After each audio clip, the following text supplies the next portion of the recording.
ळमोऽर्हन्ताडं ळमो सिद्धाडं ळमो वायरियाडं ळमो अज्झायाडं ळमो Lowe सौवसाहुडं मङ्गलं भगवान् वीरो मङ्गलं गौतमो गणी मङ्गलं कुन्दार्यो जैनधर्मोऽस्तु मङ्गलं सर्वमङ्गलमाङ्गल्यं सर्वकल्याणकारकं प्रधानं सर्वधर्माणां जैनं जयतु शासनम्।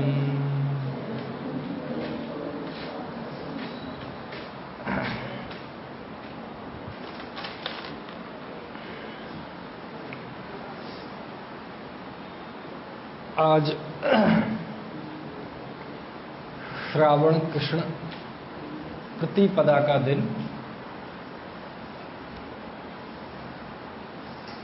सावन महीने की पहली तारीख, पहली तिथि, और इसे जैन परंपरा में वीर शासन जयंती कहते हैं। अब आप कहेंगे हमने महावीर जयंती का नाम सुना है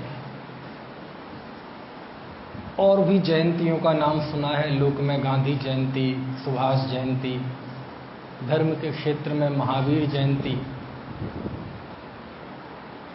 क्योंकि जयंती का आशय हम जन्म से समझते हैं और है भी,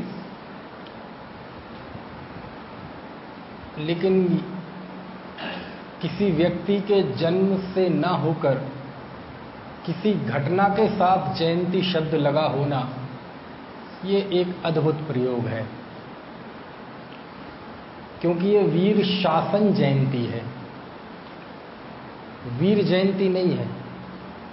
वो तो चैत्र त्रयोदशी को होती है महावीर जयंती, लेकिन भगवान महावीर के शासन का जन्म आज के दिन से हुआ था, इसलिए इसे वीर शासन जयंती कहते हैं।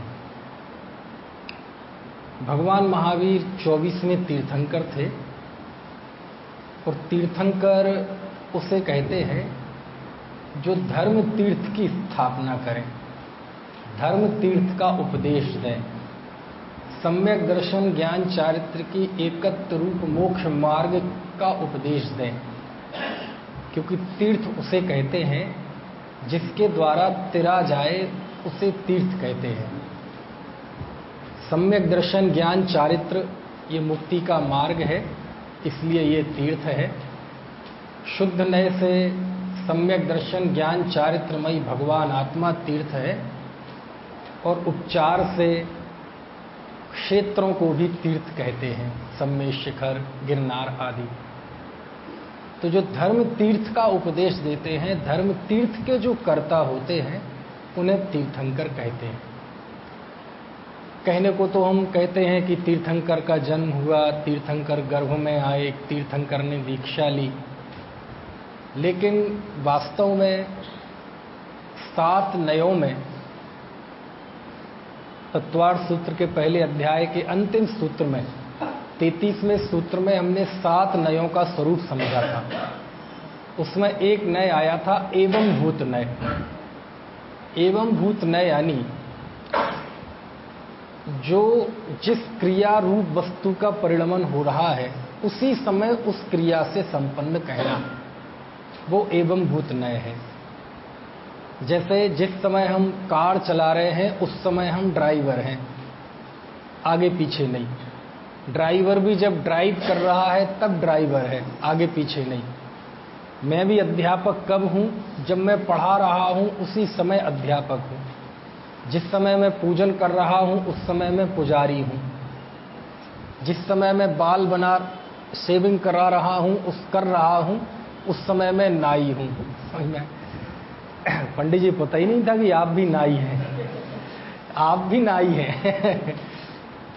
तो ऐसे ही तीर्थंकर कौन कहलाते हैं?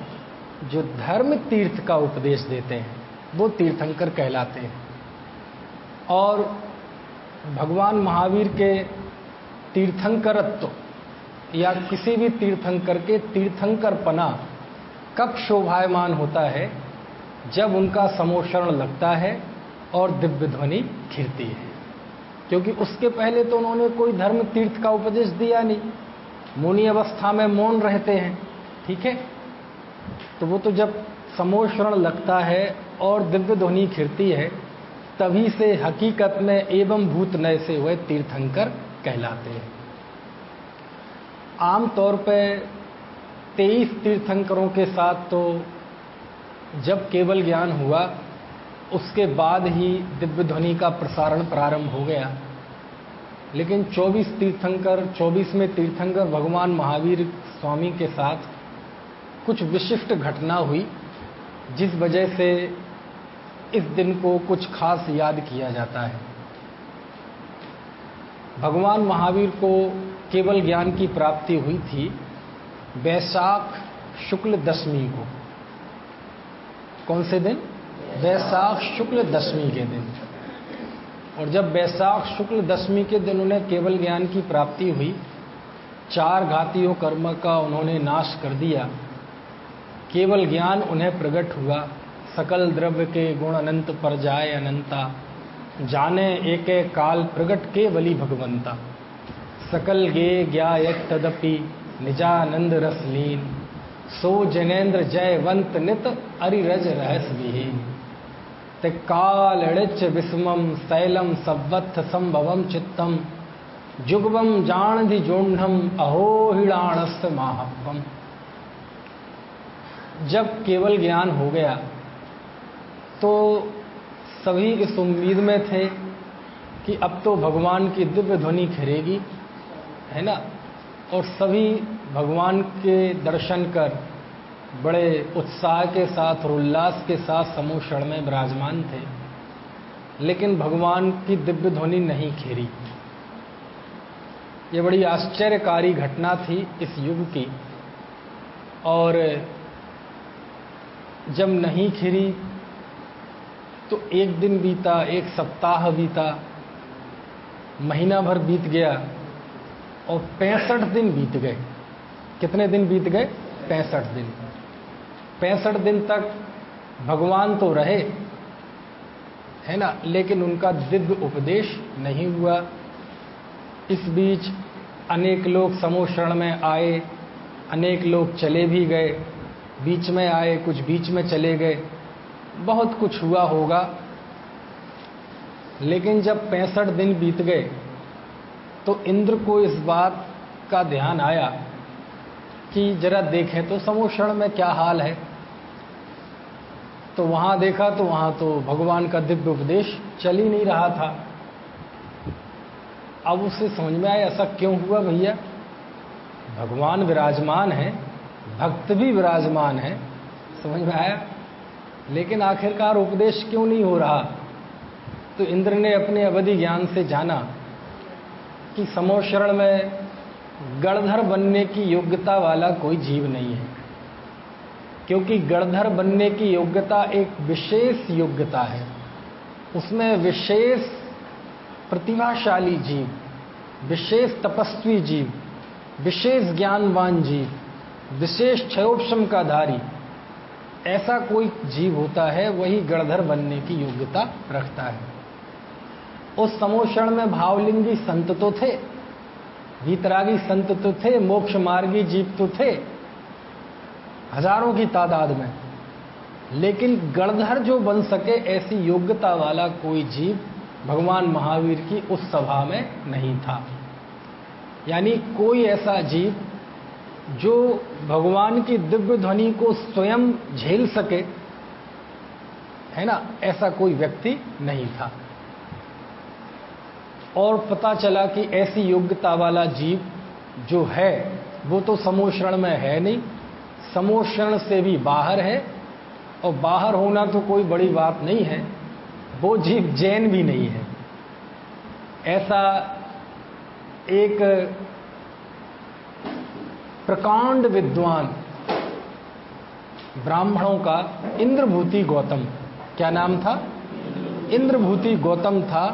उसमें गणधर बनने की योग्यता थी, लेकिन वह तो गृहीत मिथ्या दृष्टि था, वह तो जिन धर्म का विरोधी था। और वह एक सौमिल नाम का ब्राह्मण, एक बहुत बड़ा यज्ञ का आयोजन उसने किया था, जिसमें मुख्य भूमिका इंद्रभूति गौतम की थी। और वह यज्ञ इसलिए किया था कि लोग वैदिक धर्म से, वैदिक कर्मकांड से दूर होते जा रहे हैं, तो धर्म की स्थापना के लिए, लोगों को धर्म मार्ग में लगाने के लिए वह एक यज्ञ कर रहे थे। और उस यज्ञ में केंद्रीय भूमिका थी किसकी? इंद्रभूति गौतम की। जैसे आज भी करते हैं ना, जब बारिश नहीं हो रही थी तो बारिश के लिए यज्ञ हो रहे थे जगह जगह पे। अब सुना है रोकने के लिए हो रहे हैं। समझ में आया ना? तो जैसे होते ना यज्ञ, विश्व शांति यज्ञ, ग्रहों की शांति के लिए यज्ञ। पहले ये सारी चीजें जैनेतरों में सुनने में आती थी, अब जैनों में भी होने लगी। तो ऐसे ही वहां उनका चल रहा था कोई।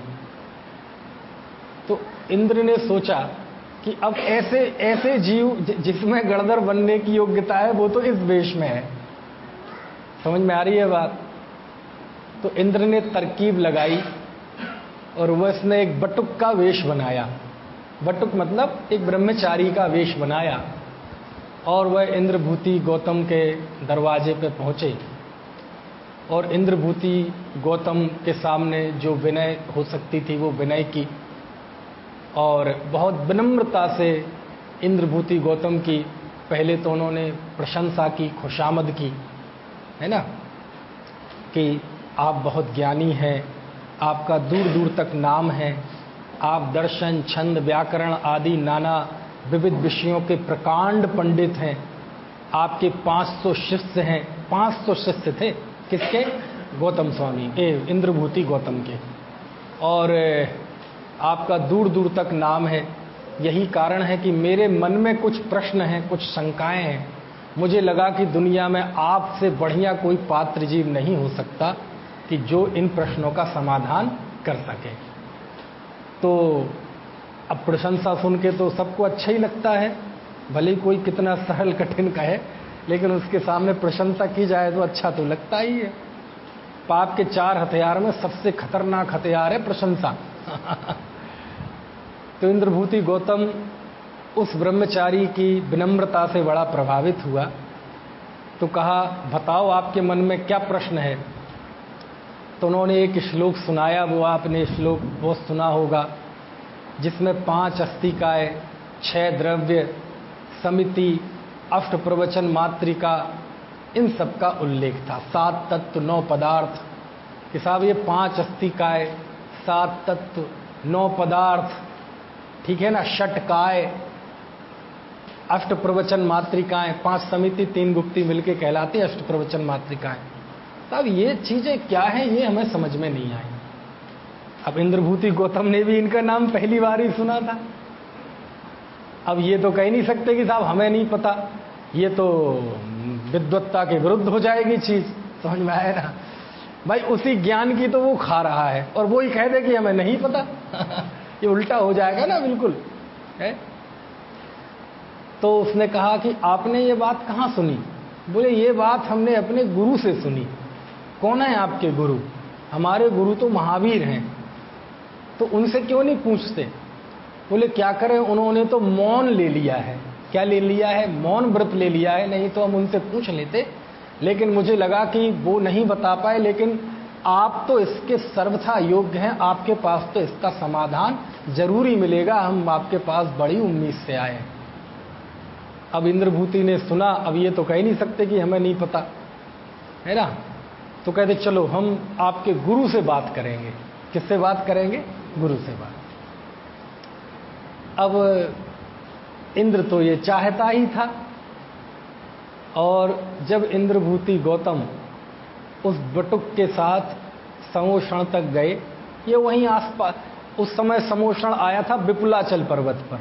कहाँ पर? आज की भाषा में जैसे राजगृही कहते हैं, वह विपुलाचल पर्वत कहलाता है। उस विपुलाचल पर्वत पर भगवान महावीर का समोषण विहार करते करते आया था। है ना। आज तक उस भूमि को बिहार कहते हैं। क्या कहते हैं? बिहार, क्योंकि वहाँ तीर्थंकर भगवान महावीर का विहार होता था। ये सब बहुत अच्छे अच्छे हैं। जैसे भारत का नाम भारत क्यों पड़ा, है ना, भरत चक्रवर्ती के नाम पे इस देश का नाम भारत पड़ा। और ये बात बिल्कुल ऐतिहासिक प्रमाणों से सिद्ध हो चुकी है, कोई कल्पना की बातें नहीं है। आपको पता, एक बार कौन बनेगा करोड़पति में टीवी पे आता है ना सीरियल, उसमें प्रश्न पूछा गया कि भारत का यह नाम किसके नाम पर पड़ा। ऑप्शन दिए गए, दुष्यंत पुत्र भरत, दुष्यंत है ना के पुत्र भरत पर, और राम के भाई भरत पर, ऋषभदेव के पुत्र भरत पर, और एक आध और ऑप्शन था।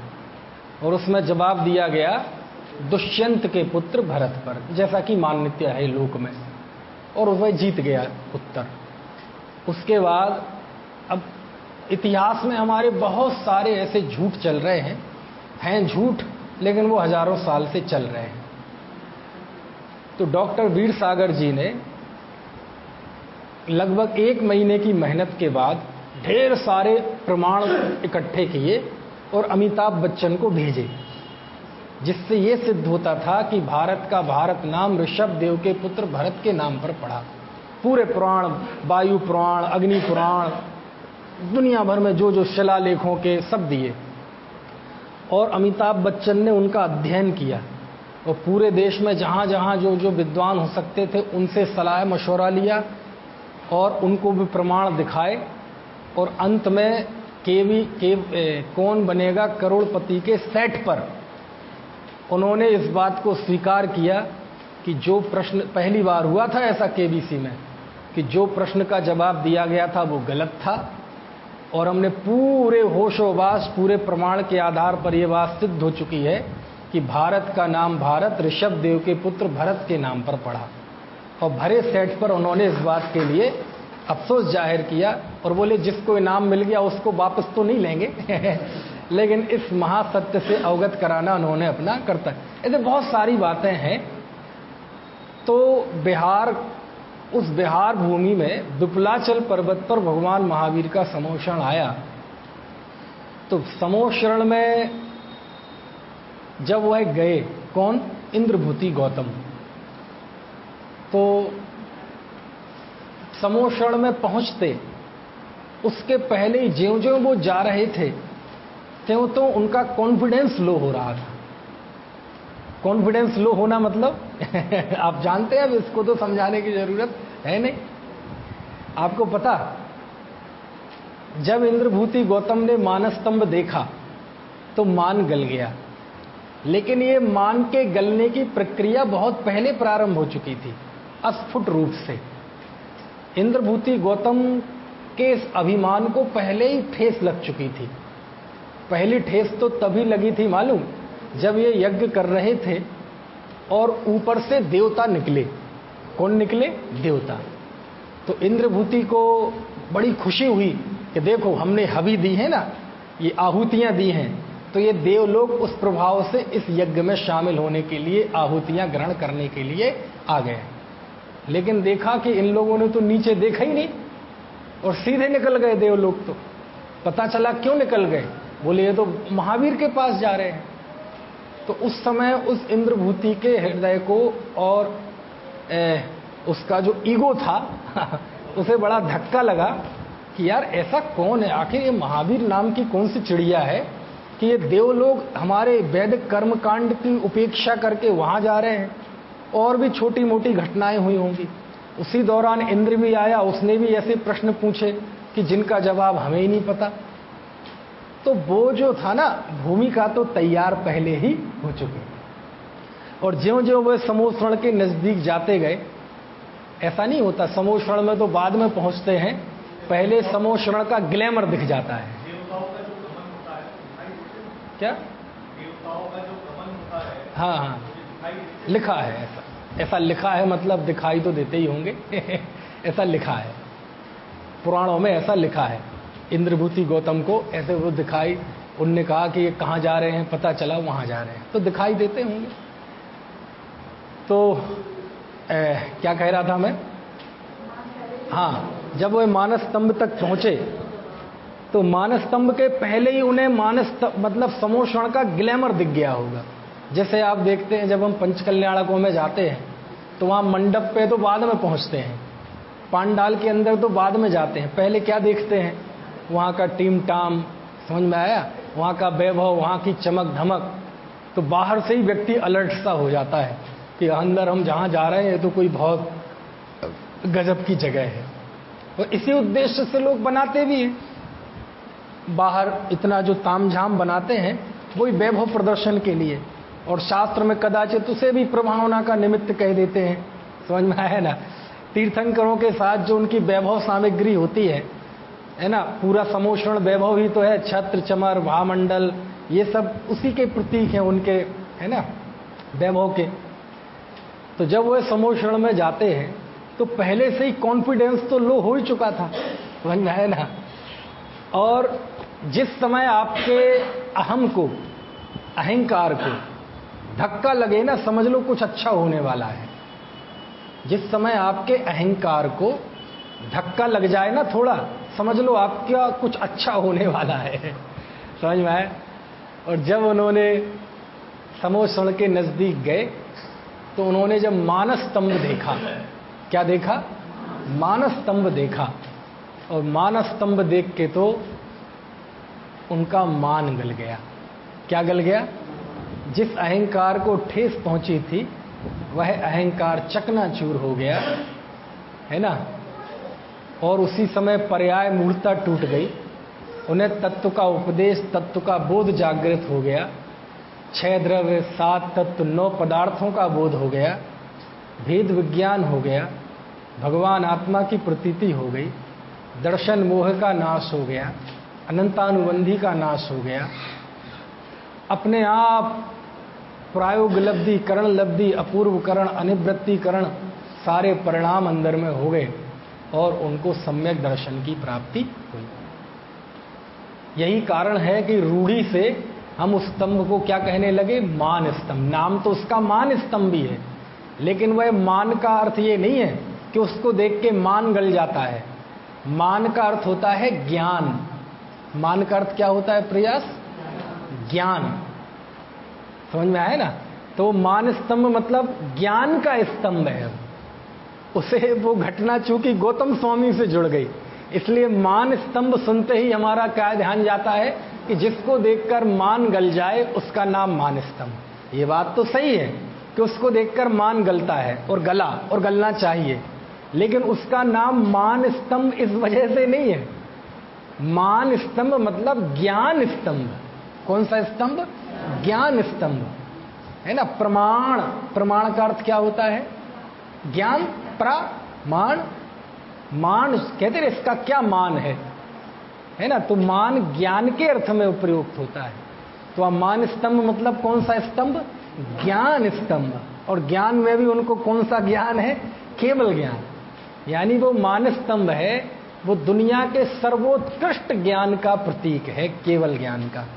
और जब उन्होंने उस केवल ज्ञान के प्रतीक मान स्तंभ को देखा तो उस केवल ज्ञान रूपी, है ना, प्रतीक में अपने अज्ञानता का ज्ञान उनको हो गया और उनका वह अज्ञान विगलित हो गया और उनको तत्वबोध जागृत हो गया। देखो, इस प्रसंग में एक मैं बहुत तात्विक बात कहना चाहता हूं। वो बात ऐसा मैंने सोचा नहीं, लेकिन अब आ गई है मुंह पे इसलिए मैं कह रहा हूं। उसके कई साइड इफेक्ट्स भी हैं, क्योंकि ये रिकॉर्ड हो रहा है, ये दुनिया भर में जाएगा। अभी मुझे पता है कि अभी कुछ समय पहले एक बड़ा मुद्दा चला था, पूज्य गुरुदेव श्री की सम्यक्त जयंती। उनके जन्म जयंती मनाते हैं, यहां तक तो ठीक था, लेकिन भारत के पश्चिम इलाके में गुरुदेव के सम्यक दर्शन की भी जयंती मनाने का चलन प्रारंभ हुआ। पहले से चल रहा है कि इस दिन, इस समय, इस जगह पे गुरुदेव को सम्यक दर्शन की प्राप्ति हुई थी। और वो जो तिथि और मानी गई है वो उस समय की मानी गई है जब वो श्वेतांबर मत में थे। कौन से मत में? श्वेतांबर मत में थे। और श्वेतांबर मत में भी दिगंबर जब धर्म अंगीकार किया उससे भी लगभग 12-13 साल पहले की। यानी उसमें यह सिद्ध हो गया कि 12 साल व 13 साल वे श्वेतांबर में रहे तो मुख पट्टी सहित सम्यक दर्शन सहित वो रहे, ऐसी मान्यता है। तो उस बात का विरोध डॉक्टर भारिल साहब ने, छोटे दादा ने किया और उस पर फिर काफ़ी बवाल मचा। वो सब आप लोगों को जानकारी होगी, नहीं होगी तो अच्छा है और होगी तो और अच्छा है। मुझे आपको कमाल की बात यह है, ये विवाद तो मुझे अब पता चला और आज का नहीं है, बहुत पुराना है। ये सब कीटाणु बहुत पुराने हैं, लेकिन वो समय रहते कभी कभार उभर जाते हैं।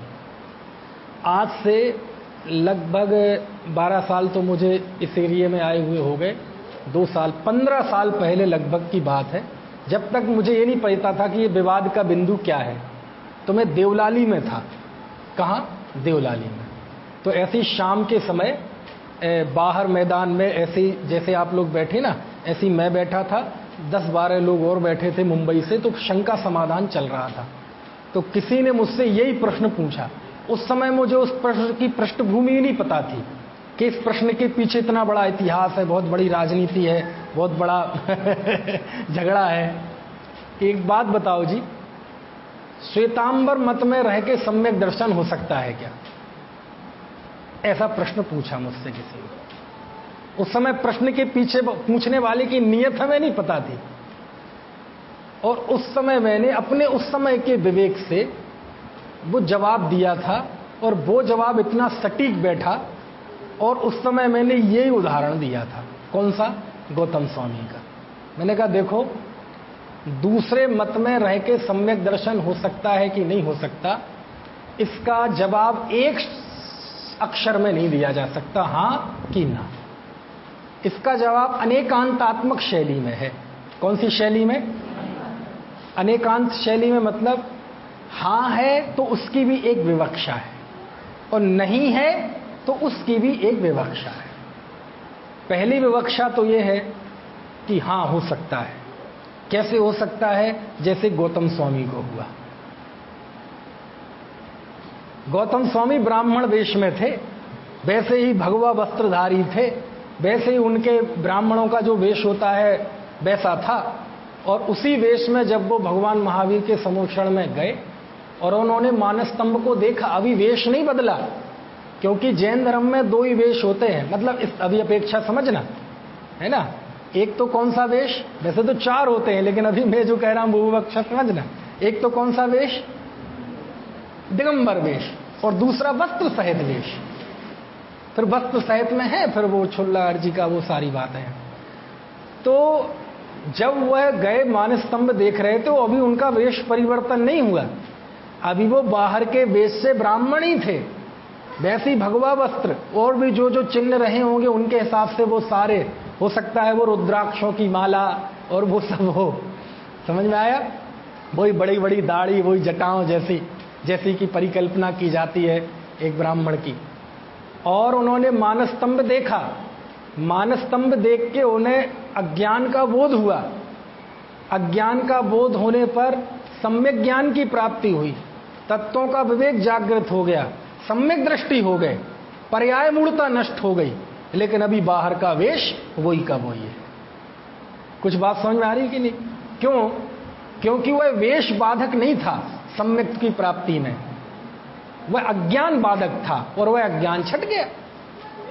तो देखो, वह ब्राह्मण वेश होते होते हुए सम्यक की प्राप्ति हो गई, और जब वह वेश छूटा तो फिर तो उन्होंने दिगंबर दीक्षा अंगीकार कर। तो इस अपेक्षा से कि मान लीजिए कोई दूसरे धर्म का व्यक्ति भी है, दूसरे वेश में भी है, मान लीजिए कोई मुस्लिम है, टोपी धारण किए है, कोई सरदार है, पगड़ी धारण किए है, कोई श्वेतांबर है, मुखपट्टी लिए हुए है। समझ में आई ना? और वो मुखपट्टी की बात इसलिए आ गई क्योंकि मुखपट्टी के बिना भी साधु होते हैं श्वेतांबरों में। अब उनमें और आम ब्रह्मचारियों के वेश में कोई फर्क नहीं होता, वो मुखपट्टी प्रतीक होती है ना। कोई मुखपट्टी धारक साधु है, तो ऐसी कोई स्थिति बन सकती है। हमारे शास्त्रों में लिखा है कि कोई अनादि मिथ्या दृष्टि जीव, कौन सा? अनादि मिथ्या दृष्टि जीव अंतर मुहूर्त में मोक्ष जा सकता है। कितने मुहूर्त में? समझ में आया? 8 अंतर मुहूर्त या 15 अंतर मुहूर्त का नियम है, लेकिन वो सब मिलके भी 1 अंतर मुहूर्त है।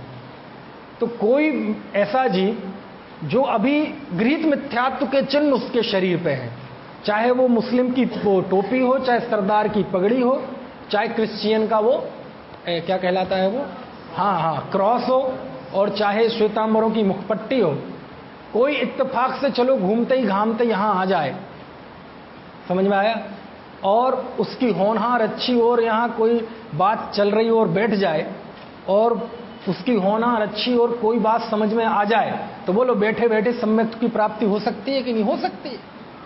वो बात अलग है कि प्राप्ति होने के बाद जब अपना वेश पे ध्यान गया तो फिर वेश छूटे बिना नहीं रहेगा। तत्क्षण यहां सम्यक्त की प्राप्ति हुई, सम्यक्त के काल में तो वेश पर ध्यान ही नहीं जाता। क्या कहा? यदि वेश पर ध्यान जाएगा तो सम्यक्त की प्राप्ति हो नहीं सकती। अरे वहां तो राग से भिन्न आत्मा को देखना है, वेश की बात कहां है? तो यहां वेश से रहित सम्यक आत्म तत्व की प्रतीति हुई, सम्यक्त हुआ, और जब वेश पर ध्यान गया तो फिर वेश नहीं रहेगा, फिर वह तुरंत उस वेश को छोड़ देगा। ऐसी असाधारण परिस्थिति में तो हम ये कह सकते हैं कि श्वेतांबर को भी सम्यक की प्राप्ति हो सकती है। असाधारण, इस अपेक्षा को समझना पड़ेगा, अन्यथा ग्रहण नहीं हो सकता इससे। लेकिन कोई कहे कि सम्यक्त हो गया, उसके बाद भी वह पगड़ी बांधा रहे, उसके बाद भी वह गृहीत मिथ्यात्व के चिन्ह पाले रहे, बोले ऐसा संभव नहीं है। क्यों नहीं है? क्योंकि सम्यक्त जब होता है तो वह 25 दोषों से रहित होता है। कितने दोषों से?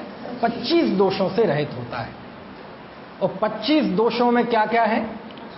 शंका आदि 8 दोष, 8 मद, 6 अनायतन, 3 मूर्ता। तो मैंने तो यही जवाब लिखा था कि यदि गुरुदेव को वहां सम्यक दर्शन हुआ श्वेतांबर मत में, तो फिर तुरंत दिगंबर क्यों नहीं हुए? तो उसका जवाब आया, साहब उन्हें लगता था कि यार अब थोड़ा डर लगता था, ऐसा लगता था ये लोग भी हमारे साथ में है, ये लोग भी समझ जाएं, ऐसी ऐसी अनेक तरह की बात है। तो मैंने कहा सीधी सी बात है, 25 दोषों से रहित यदि वहां अवस्था सिद्ध हो सकती है श्वेतांबर मत में, तो हम मान लेंगे कि यहां 13 साल वो श्वेतांबर मत में रह के सम्यक दृष्टि रहे। लेकिन वो सिद्ध ही नहीं होता। 6 अनायतन सिद्ध करो, कैसे नहीं होंगे? 25 दोषों से रहित होता है ना सम्यक दर्शन, तो श्वेतांबर मत में रह के 6 अनायतनों का त्याग हो सकता है, 3 मूढ़ताओं का त्याग कह सकते हैं, निशंकित अंग कह सकते हैं, नेकांक्षित अंग कह सकते हैं, प्रभावन अंग कह सकते हैं। मेरी बात समझ में आ रही कि नहीं? तो इसलिए अनेकांतात्मक शैली में इसका जवाब है कि साहब श्वेतांबर मत में रह के सम्यक दर्शन हो सकता है कि नहीं? हाँ हो सकता है। किस अपेक्षा से? जिस अपेक्षा से हमने कहा। लेकिन होने के बाद रहे आए उस मत में, ऐसा संभव नहीं है। क्यों नहीं है? क्योंकि वहां 25 दोषों से रहित परिणति सिद्ध नहीं होती, 6 अनायतनों का त्याग सिद्ध नहीं होता, देव मूर्ता, गुरु मूर्ता, धर्म मूर्ता सिद्ध नहीं होते, वो सब संभव नहीं है। समझ में आया ना? तो खैर, तो जब वो गए, कौन? इंद्रभूति गौतम, तो उन्होंने जब मान स्तंभ को देखा तो मान स्तंभ, उस ज्ञान स्तंभ को देखकर उन्हें अपने अज्ञान का बोध हो गया और सम्यक ज्ञान की प्राप्ति हो गई और आत्मबोध उन्हें प्रकट हो गया, तत्वों का ज्ञान प्रकट हो गया, भेद विज्ञान प्रकट हो गया। एगो में सास्तदो अप्पा णाण दंसण लक्षणों शेषा में बाहिरा भावा सब्बे संजोग लक्षणा, है ना? अरस मरूबम गंधम अब्बत्तम चेदड़ा गुण मसद्दम जाण अलिंग गहणम जीव मण दिठ संठाणम। ऐसा आत्मबोध उन्हें प्रकट हो गया। और जब आत्मबोध प्रकट होने के बाद उन्होंने जब वस्त्र पर ध्यान गया तो उन्हें अंदर से ऐसा भाव पैदा हुआ कि जिस दिगंबर, जिस निर्लेप आत्म तत्व की अनुभूति मैंने की है, जैसा निर्लेप आत्म तत्व का बोध मुझे जागृत हुआ है, इस परिणति सहित ये वेश का बोझ मैं ढो नहीं सकता। और उन्होंने उसी समय वस्त्रों का त्याग कर दिया और भगवान महावीर को साक्षी मानकर उनका शिष्यत्व अंगीकार करते हुए उन्होंने वहीं दिगंबर जैनेश्वरी दीक्षा धारण कर ली। जैनेश्वरी दीक्षा धारण करते ही वह रिद्धिधारी हो गए, उन्हें अवधि ज्ञान प्रकट हो गया, उन्हें मनः पर्याय ज्ञान प्रकट हो गया। समझ में आए ना? और वह समोषण के अंदर विहार करते गए और भगवान महावीर के सबसे नजदीक जाकर उन्होंने हाथ जोड़कर भगवान को नमोस्तु किया। भगवान आपको नमन हो, कृपया करके हमें मुक्ति का मार्ग बताइए। ऐसे गणधर महाराज ने, गौतम स्वामी ने बाकायदा जाके भगवान से निवेदन किया, नमोस्तु करते हुए कि हे भगवान, कृपया भव्य जीवों को अपने दिव्य उपदेश का लाभ दीजिए। और ऐसा गौतम स्वामी ने ऐसा निवेदन किया ही था मानो इस निवेदन का निमित्त बनना ही था। और ये निवेदन किया हाथ जोड़ के, आपने समोषण में भी देखा होगा। तो गणधर स्वामी का जो मूर्ति है वो कैसी बनी रहती है समोषण में, देखा होगा ना आपने, यहाँ वहाँ रचना ऐसे पास में ऐसे हाथ जोड़े हुए बनी रहती है। तो गणधर की मूर्ति है। इस बात का प्रतीक है कि गणधर आचार्य जाके हाथ जोड़कर निवेदन करते हैं कि हे भगवान, कृपया अपना दिव्य उपदेश दीजिए। और ऐसा निवेदन करते ही उनके सर्वांग से ओमकारमयी ध्वनि निकलने लगी और लोक में आनंद की वर्षा हो गई। और चूंकि ये सब कार्य आज के दिन हुआ था। कौन से दिन? आज श्रावण कृष्ण प्रतिपदा के ब्रह्म मुहूर्त में हुआ था। कौन से दिन? ब्रह्म मुहूर्त, यानी सुबह लगभग जब पौ फटती ही है ना, लगभग उसी समय पे ये दिव्य उपदेश प्रारंभ हुआ था। यही कारण है कि आज से भगवान महावीर का शासन माना जाता है। अकेले भगवान महावीर के साथ ये विडंबना जुड़ी हुई है। 23 तीर्थंकरों का शासन काल उनके केवल ज्ञान के दिन से ही माना गया है, लेकिन भगवान महावीर का शासन काल केवल ज्ञान होने के भी 66 दिन बाद माना गया है। क्यों?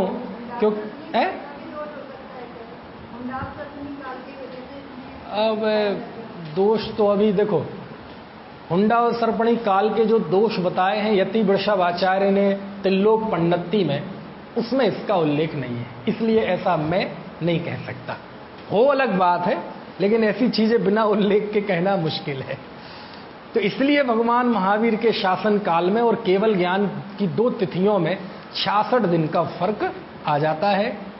और इस तरह अंतिम तीर्थंकर भगवान महावीर के शासन काल का प्रारंभ हुआ। इसलिए इसको कहते हैं जयंती। किसकी जयंती? वीर शासन की जयंती। ये वीर शासन क्या होता है? शासन मतलब भगवान कोई राजा है और हम सब उसकी प्रजा हैं। शासन मतलब क्या? शासन मतलब मुक्ति का मार्ग। शासन मतलब सम्यक दर्शन, ज्ञान, चारित्र। कुछ बात समझ में आ रही है ना? शासन मतलब सुखी होने का उपाय। शासन मतलब दुखों से छूटने का उपाय। शासन मतलब निष्कर्म होने का उपाय। निष्कर्म होने का उपाय बताया, बस इसी का नाम है वीर शासन। और उसकी शुरुआत आज से हुई थी। फिर बाद में गौतम स्वामी ने तो जैन धर्म अंगीकार किया ही, वह प्रथम शिष्य हुए, प्रथम गणधर हुए।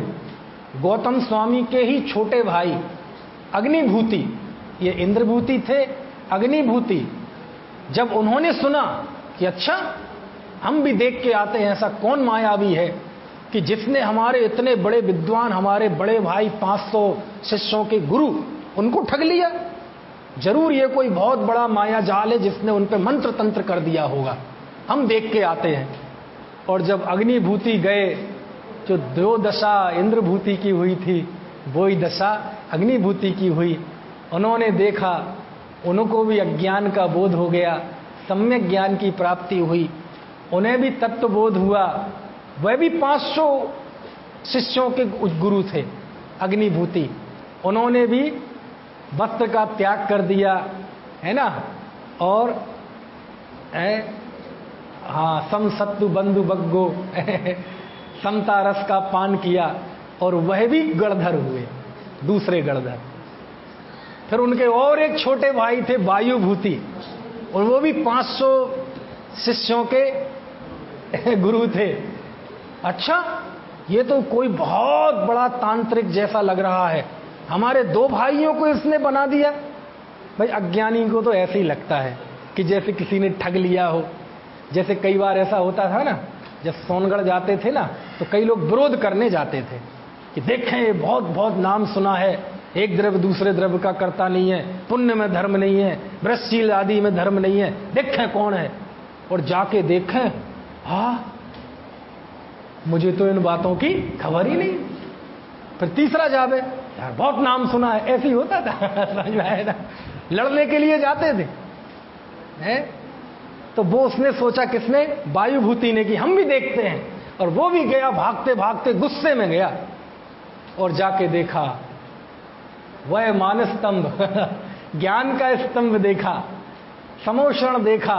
और तब तक तो दिव्य उपदेश शुरू हो चुका था और उसे भी आत्मबोध प्रकट हो गया, सम्यक दृष्टि हो गया, है ना। वस्त्रों का त्याग कर दिया, जैनेश्वरी दीक्षा अंगीकार कर ली और वह भी भगवान महावीर का तीसरा गणधर हुआ। कौन? वायु। बात समझ में आती है? तो इससे ये भी पता चलता है कि हकीकत में हमें किसी को अंडर एस्टिमेट नहीं करना चाहिए, किसी को कभी हिकारत की निगाह से नहीं देखना चाहिए, किसी को कभी तिरस्कार की निगाह से नहीं देखना चाहिए कि अरे इसका कुछ नहीं हो सकता, इसका तो दिमाग खराब है, इसकी तो ऐसी प्रवृत्ति है। भाई साहब, 1 मिनट पहले का गौतम स्वामी, इंद्रभूति गौतम, जो 500 शिष्यों का गुरु था और भगवान से लड़ने के लिए आया था, चुटकियों में गणधर बन गया, सम्यक दृष्टि हो गया, जैनेश्वरी दीक्षा अंगीकार कर ली, 4 ज्ञान का धारी हो गया, गणधर बन गया। चुटकियों में अग्निभूति वायुभूति गणधर बन गए। आप किसको गालियां देंगे? आप किसको ये कहेंगे कि ये बहुत बुरा आदमी है, इसका तो नरक निगोद में जाएगा? ऐसा कैसे करेंगे भैया? जो आपके विरुद्ध जाते हो, जिनको देखकर आपके अंदर कषाय भाव पैदा होता हो, जिनको देखकर आपके अंदर अफसोस का भाव आता हो, ऐसा यदि होता हो तो आप इन जीवों को याद कर लेना। किनको? इंद्रभूति गौतम जैसे जीवों को, अग्निभूति वायुभूति गौतम जैसे। ये कोई अपवाद नहीं है। इंद्रभूति होते तो अपवाद होते, 2 उनके भी भाई, उनके साथ भी ऐसी कुछ हुआ। और आप प्रथमान युग में जाके देखें तो हजारों किस्से ऐसे मिल जाएंगे। भगवान के उसका भी तो यही हुआ था। हाथी जो था ना, पार्श्वनाथ का जीव, हुड़दंगी तो मचा रहा था, जीवों को मार ही तो रहा था, है ना। पेड़ पौधे उखाड़ उखाड़ के फेंक ही तो रहा था, लोगों को सूड़ में दबा दबा के फेंक के मार ही तो रहा था। और सामने अरविंद नामक मुनिराज बैठे हुए मिल गए और उनकी मुख मुद्रा देखकर उस जीव का हृदय परिवर्तन हो गया और वहीं नमस्कार करके नमोस्तु करके बैठ गया।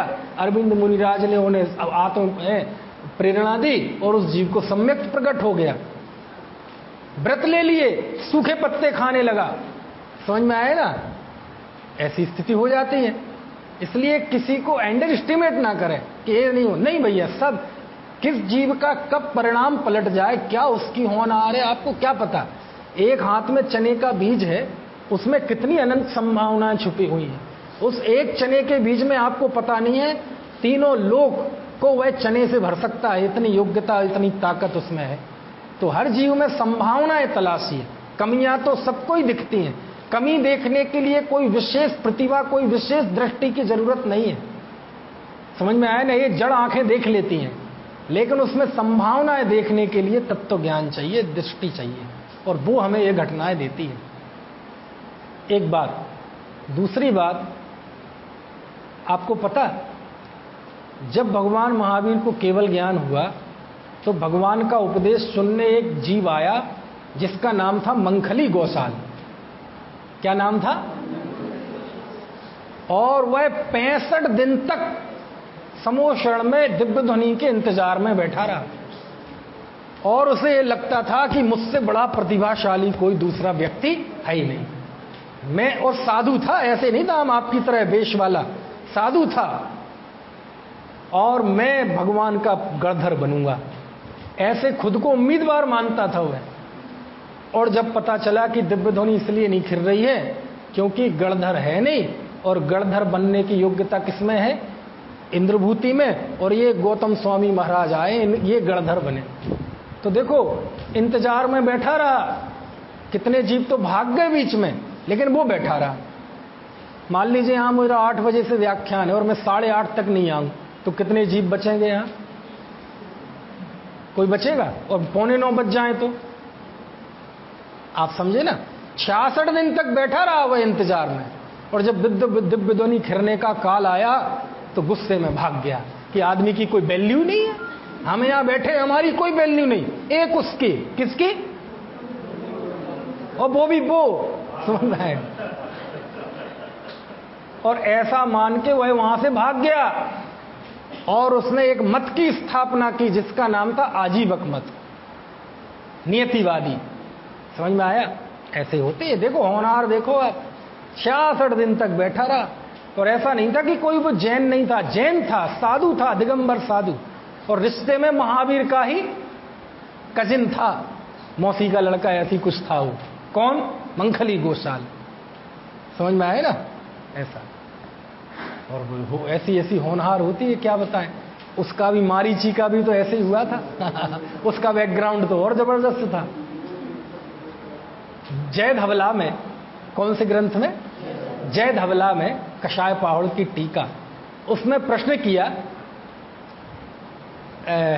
प्राकृत में है वो प्रसंग, केवल णाण समुपन्ने दिव्य ध्वनि केणला तथा पौत्ती, कि केवल ज्ञान उत्पन्न होने के बाद दिव्य ध्वनि क्यों नहीं खिरी? गणेन्द्रो अभावादो, गणधर के अभाव की वजह से। तो फिर प्रश्न किया, सोहेम इंदेण तक्षेण गणेन्दो किन्नड़ा ढोरी ढोल्यो। एक आध शब्द यहां वहां हो सकता है, पुराना याद है प्राकृत का, जय धवला का, कि सौधर्मेंद्र ने उसी समय गणधर को उपस्थित क्यों नहीं कर दिया? क्या प्रश्न किया? प्रश्न कहां से शुरू हुआ कि भगवान को केवल ज्ञान होने के बाद तुरंत दिव्य ध्वनि का प्रसारण क्यों नहीं हुआ? तो जवाब क्या दिया कि गणिंद का अभाव, मतलब गणधर के अभाव से। तो फिर प्रश्न किया जय धवला में वीरसेन स्वामी ने कि भैया एक बात तो बताओ, सौधर्मेंद्र ने तुरंत उपस्थित क्यों नहीं कर दिया? 65 दिन क्यों लगा दिए? तो जय धवला में आचार्य जवाब देते हैं, नहीं किया। क्यों? काल लब्धिये विणा असहेज सोहेम इंदेज तत्छत्ति अभावादो। समझ में तो नहीं आया? उसमें लिखा इसलिए नहीं किया क्योंकि काल लब्धिये विणा, काहे के बिना? काल लब्धि के बिना असहेज सोहेम इंदेज, असहाय सौधर्मेंद्र के। कौन से इंद्र के? असहाय सौधर्मेंद्र को। सौधर्मेंद्र को असहाय कहा जा रहा है जी, सोच लो। हमने तो असहाय शब्द कहां देखा है? विकलांग, दिव्यांग, असहाय सेवा केंद्र, निशक्त, ऐसे लोगों के लिए असहाय शब्द का इस्तेमाल पड़ा है। यहां सौधर्मेंद्र को क्या कह रहे हैं आचार्य देव? असहाय। आपको पता, सौधर्मेंद्र में इतनी ताकत होती है कि ये जो सबसे छोटी उंगली है ना, इस कनिष्ठिका से जम्बूद्वीप को पलट दे, इतनी ताकत होती है। किसी दिन उसका दिमाग सनक जाए इतनी ताकत होती है। किसकी? जम्बूद्वीप 1 लाख योजन का यूं पलट दे, जैसे हाथ में पापड़ लो ना, ऐसे पलट दे। और ऐसे सौधर्मेंद्र के लिए क्या कहा जा रहा है? असहाय। क्यों? काल लब्धि के बिना असहाय सौधर्म इंद्र के उस समय गणधर को उपस्थित करने की शक्ति का अभाव था। यानी गणधर निमित्त ही तो था, लेकिन निमित्त को निमित्त होने के लिए भी काल लब्धि चाहिए। काल लब्धि के बिना निमित्त भी असहाय है, काल लब्धि के बिना निमित्त भी क्या है? असहाय है। सौधर्म इंद्र भी असहाय है। ऐसा कषाय पाहुड़ की टीका में आचार्य वीरसेन स्वामी जय धवला में लिखते हैं, जिसका अंश मैंने आपको पढ़ के बताया। इसी घटना का उल्लेख किया उन्होंने। समझ में आया ना? कि अब प्रश्न तो सीधा कि क्यों नहीं हुई जी, केवल ज्ञान होने के बाद दिव्य ध्वनि क्यों नहीं खिरी? तो एक लौकिक जवाब कि साहब गणधर का अभाव था। तो प्रश्न कि भैया वो तो गणधर की उपस्थिति पहले ही दिन कर देता था ना, वहां नंदनवन में क्यों घूमता रहा? तो कहते भैया तुम कितना ही कुछ कर लो, जब तक काल लब्धि नहीं आती तब तक कुछ भी कार्य संभव नहीं है। समझ में आया ना? कितनी कितनी बातें इस घटना से जुड़ी हुई हैं। मंखली गौशाल के रूप में आपको ऐसा जीव दिखेगा कि वास्तव में पात्रता के बिना कोई कार्य होता नहीं है। 66 दिन तक क्यों नहीं खिरी? सौधर्मेंद्र को बाद में ही विचार क्यों आया? उसका जवाब यह है कि जैसा हम सोचते हैं वैसा काम नहीं होता है, बल्कि जैसा काम होना होता है वैसी परिस्थितियां बनना प्रारंभ हो जाती हैं। हकीकत में उनकी दिव्य ध्वनि खिरने का काल यही था, स्वकाल यही था। और आपको पता वर्ष की शुरुआत कब से होती है? वर्ष की शुरुआत कब से होती है? 1 जनवरी से। कब से? 13 मार्च से। वीर निर्माण दिवस से नहीं, वीर निर्माण दिवस से तो वीर निर्माण संवत की शुरुआत होती है। युग की शुरुआत, युग की शुरुआत, युग की कैसे? युग की शुरुआत त्रिलोक पंडिती ग्रंथ में बताया है कि युग की शुरुआत की जो पहली तिथि है वो आज की तिथि है, श्रावण कृष्ण प्रतिपदा। यानी हकीकत में आज नया साल प्रारंभ हो रहा है। अरे साल क्या, युग की शुरुआत ही इस तिथि से होती है, प्रलय के बाद। समझ में आया? इसलिए आज वो हैप्पी न्यू ईयर है। ये हैप्पी न्यू ईयर तो क्या कहें, इसको कहने से कोई संवेदना जागृत नहीं होती। हैप्पी न्यू ईयर कहने से तो वही ध्यान आता है, रोशनी, मिठाई और व्हाट्सएप पे वो सब। उन शब्दों की इमेज, उन शब्दों की आत्मा में इतनी दम ही नहीं है कि इस चीज को वो शामिल अपने में समाहित कर सके। जब श्रावण कृष्ण प्रतिपदा यानी युग की शुरुआत का दिन, यानी साल का प्रथम तिथि, और उसी दिन भगवान महावीर का प्रथम उपदेश इस युग में हुआ, इसलिए इस तिथि का इतना महत्व बढ़ जाता है। अगला प्रश्न, भगवान ने क्या बताया होगा? भाई इसका ही तो ये दिन है ना कि आज पहला उपदेश हुआ, तो उपदेश में भगवान ने कुछ बताया होगा। क्या बताया होगा? अच्छा बताओ। समंतभद्र स्वामी ने स्वयंभू स्तोत्र में भगवान महावीर के तीर्थ को सर्वोदयी तीर्थ कहा। कौन सा तीर्थ? ये सर्वोदयी तीर्थ क्या होता है? जिनके विमल उपदेश में सबके उदय की बात है, संभाव समता भाव जिनका जगत में विख्यात है। आहा, कितना गजब शब्द है सर्वोदयी। सर्वोदयी शब्द जैन धर्म का है, 1900 साल पहले समंत भद्राचार्य ने प्रयोग किया था। आपको पता संसद शब्द, संसद किसे कहते हैं मालूम? किसे कहते हैं संसद? कितने सदस्य होते हैं संसद में? भगवान समोषण को संसद कहते हैं। किसे कहते हैं? संसद शब्द का इस्तेमाल समंतभद्र स्वामी ने किया स्वयंभू स्तोत्र में, और समोषण के लिए संसद शब्द का इस्तेमाल किया। कितना पवित्र शब्द का अर्थ है। और उसके पीछे मालूम क्या परिकल्पना है, मतलब क्या धारणा है आज जिसे संसद कहा जाता है? कि जैसे संसद में मतलब समोषण में शेर और गाय समझ में आया ना, सांप और नेवला एक साथ बैठकर भगवान का उपदेश सुनते हैं, ऐसे ही यही भावना भाई गई है कि संसद में भी पक्ष और विपक्ष दोनों एक साथ बैठकर इस देश के कल्याण की नीतियां बनाएं। समझ आती ये बात है? तो सर्वोदयी तीर्थ है भगवान महावीर का, जिसमें सबके उदय की बात है। अब आप मन में सोचें कि भगवान महावीर की दिव्य ध्वनि में ऐसा क्या आया होगा जो सर्वोदयी हो। जिसमें सबका हित हो। उसमें कहा होगा जियो और जीने दो। भगवान महावीर का क्या संदेश? जियो और जीने दो। अच्छा, भगवान महावीर वहां बताते होंगे ऐसा करो बेटा, रात्रि में मत खाओ, पानी छान के पियो। भगवान बैठ के ये उपदेश मुख्यता से देंगे तो वहां मुनि क्यों जाएंगे?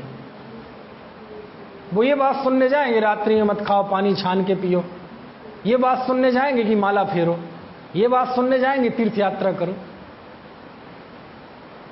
तो ये नहीं है क्या? ये गलत है क्या? नहीं, ये गलत नहीं है। ये सोचने की बातें हैं, विचार करने की बातें हैं कि ऐसा कौन सा उपदेश वास्तव में भगवान महावीर की दिव्य ध्वनि का केंद्र बिंदु था जिसमें सबके उदय की बात हो।